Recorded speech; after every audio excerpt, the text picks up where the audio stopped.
It's time once again for another edition of Talk to Me. And now, here's Emmy himself, 8-time Emmy Award-winning journalist, Maynard Eaton.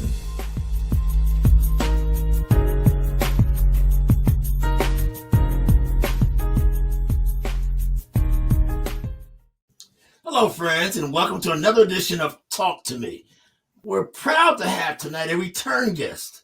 We're celebrating Veterans Month, Veterans Day is November 11th. But we're talking to Lieutenant Colonel Shawna Rochelle Kimbrell again, because while she has a statue of herself and her exploits as a first pioneer Air Force black female fighter pilot, she's still fighting. Welcome, Rochelle Kimbrell. Thank you for joining us. And I want to ask the audience to talk to you about why you're still fighting. You're going against a HOA, Homeowners Association. You fought in a war. Now you're still fighting for your home, right? Absolutely. Well, thank you for having me on again. I appreciate your time. And why am I still fighting? You know, I wish that freedom meant that we were free. And that's why we're still fighting, you know, because we go overseas and we fight for freedom and we fight for, you know, what is behind the Constitution. And then we come to our homes and the rules don't necessarily apply to us. And it's a frustrating battle to fight, especially in the sanctity of your own home, where you're supposed to feel safe, where you're supposed to, you know, have a place to raise your family, raise your children, have community. Right. But when you don't, you know, follow every little rule or have a difference of opinion, sometimes these rules that have been made and set into place by these HOAs start to violate what I would consider your freedoms. I wrote a story about you and a fellow, the gentleman who actually built the statue in your honor here in a small town called Kokomo, Indiana. But Lieutenant Colonel, that story went viral. People resonated with the fact that you're still fighting, that you're being attacked, despite the fact that you are a hero. That's got to resonate with you too, that people feel for your pain.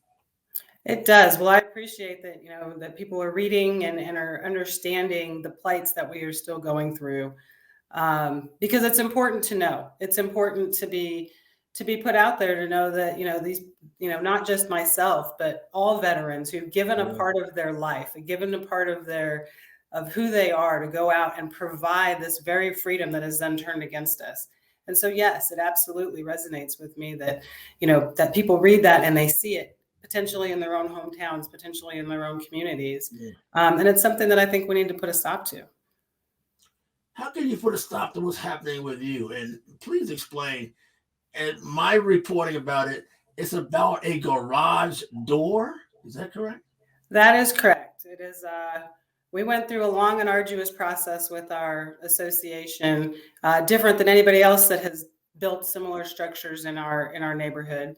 We're a neighborhood that has no common property, and we're on 2.5-acre lots. So there's space for people to what I would consider be free and have your freedoms and have your diversity and be able to do what you want on your property. But that's not exactly how we were met when we started to go through the process of trying to do what we wanted to do on our property, which was build an extra garage. And, you know, it all came down to we had approval and we didn't add the third garage door to what we were asking to do, because there was additional building that was supposed to be able to be moved there. So they made us go through many hoops. We had to actually remove a structure in order to replace a structure, even though there's plenty of place on our property for both. But they got to, you know, pick the location of where they wanted our building, et cetera, et cetera. So at the end of the day, it came down to, we have a third door, which provides a drive-through, which provides me as a disabled vet the opportunity to drive through my garage without the additional pain of having to turn around and do those types of things while dragging a trailer. I have 2 young boys, and they're active. And so, I'm trying to stay in their life and do things and still be independent and not need my husband to, necessarily back in my trailer and those things if he's busy, if he's not around. So providing use for my own property. That's all I was trying to do. And it came down to a door, and they're upset about a door. It's because you maybe opened the door in that community. As I understand it, man, you are a mixed race family. Might that be an issue too? Oh, I'm sure that plays a part into people's biases and people's concerns. The fact that we are a mixed race family and we are the only family of color in the neighborhood.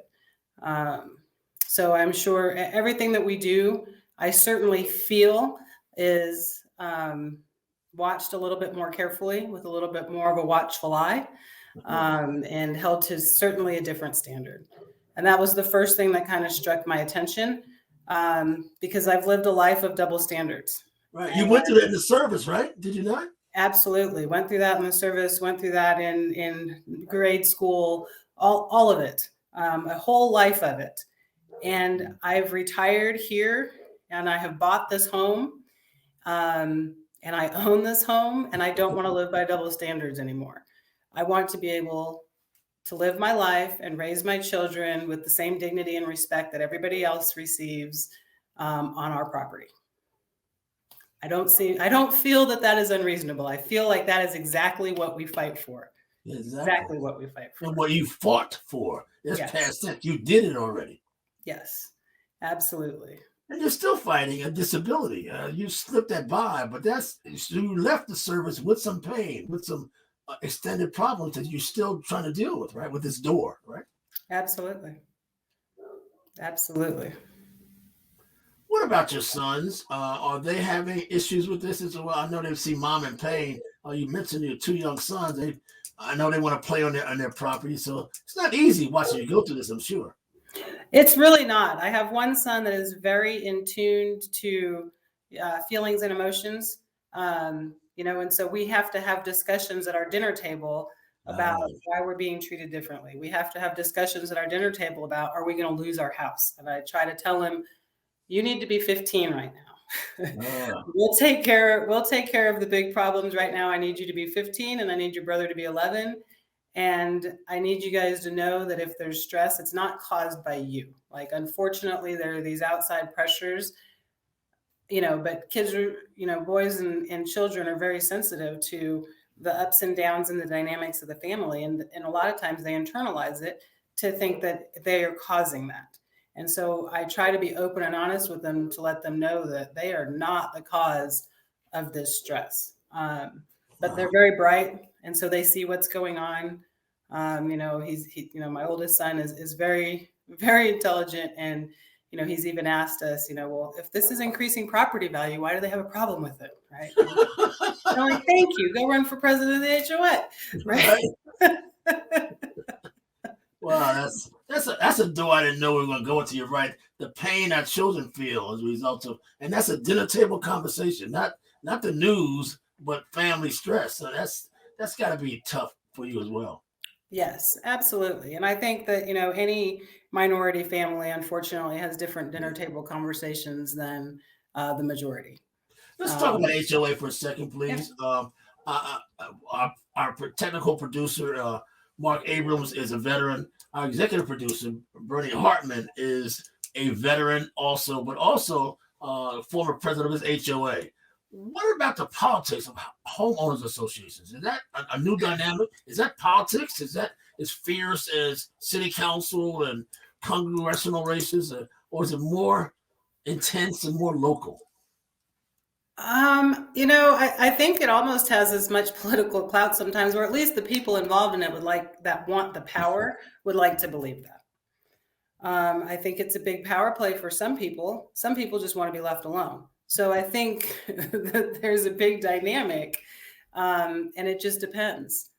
But I think that the rules that we have written in, and I'm not sure how every state is, but unfortunately I've had to dig into to our rules. Right. And I think the rules that are written give an absurd amount of power to a volunteer, what is essentially a volunteer group of people. They get voted in, but over other people's property in America. That you fought for. That you fought for. They didn't. Exactly. And there's no reverence for that. It's just, well, this is what we think, so this is what you should do. And that's just the way it is. and I try to reason and say, well, this is our property. Oh, but we live here. No, but you live at your house. I live at my house. And I understand where some of it, living in townhomes and those types of things where you have common areas that you're all responsible for taking care of, but that's just not the case where I live. So it is very political. I got to ask you something before we move on to other politics. In these meetings, you served on an HOA there. Did your service record, your military record, your status as a shero ever come up? Did you say, listen, look at what I did? Did that ever you have to defend yourself that way, or you're more reticent and not bring it up?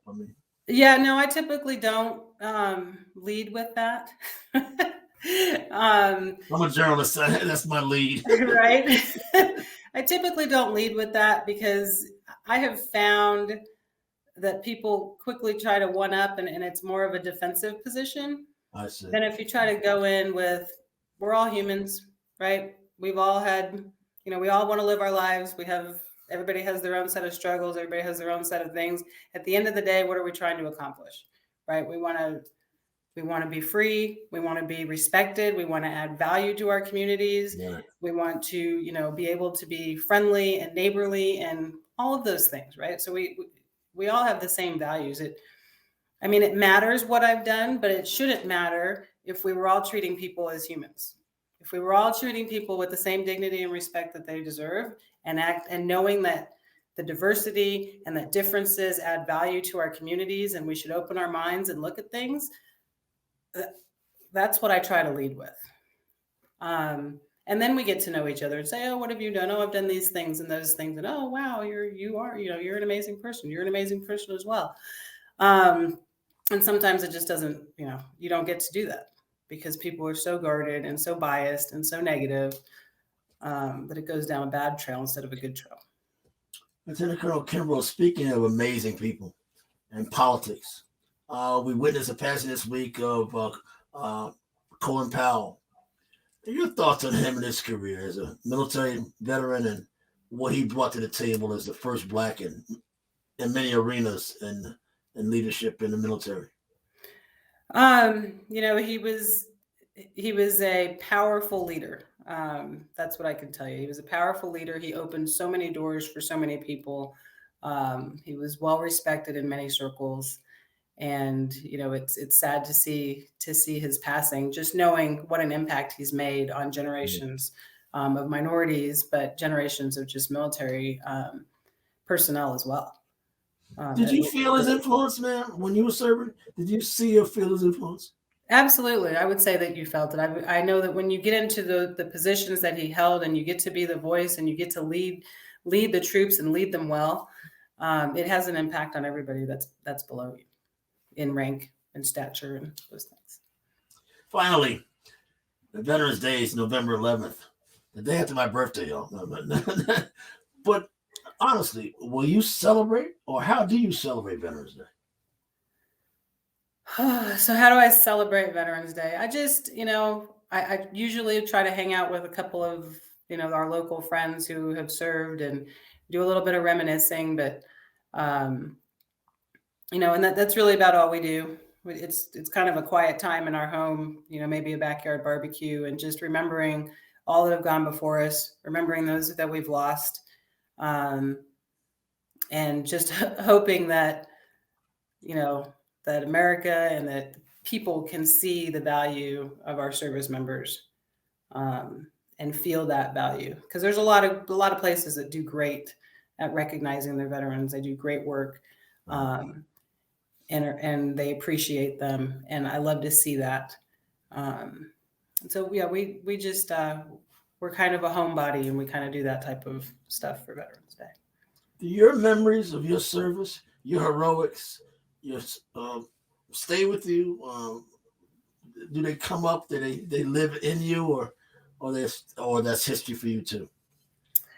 No, they definitely live in me, and the more that we talk about it and the more we share our stories, the Yeah. more, you remember why you did the things you did and how you got to where you were. And you can appreciate that. And you can, start to lead the youth and hopefully help them misstep their, not go over the same landmines that we did. Um, so no, it's definitely still fresh, and as the boys get older, they start Yeah. asking different types of questions, and so they kind of pull some of that out. Um, it's funny. I think about, why I'm why I'm in this position, fighting in my own house for what I believe is right, and I go back to this is who I am, you know. That's what I do. Starting at 14 years old when I wanted to fly fighters, and people said, "Well, women can't do that." Ah, And I said, "Well, we'll watch me. see about that. Because if it's right, then it's right." And I believe that freedom is right, and I believe that that's why we are the country that we are, because we have that belief. And while we don't see it practiced all the time, it is out there to be achieved. And I think we should shoot for it. And I think we should start, working as communities and as individuals to fight for everybody's rights. Lieutenant Colonel Rochelle Kimbrell, I had the pleasure to meet your parents who were so proud of you when your statue was dedicated here in Kokomo, Indiana. I salute you. I'm proud of you too. I'm not a military person, but I'm an old fella, old journalist who's kind of proud of you. And we hope you will resolve your dilemma. We're sure you will. Hope America rallies behind you as they should. God Thank bless you. you. Thank you so much for your time tonight. I appreciate Happy it. Veterans Day. Bye. All right. You too.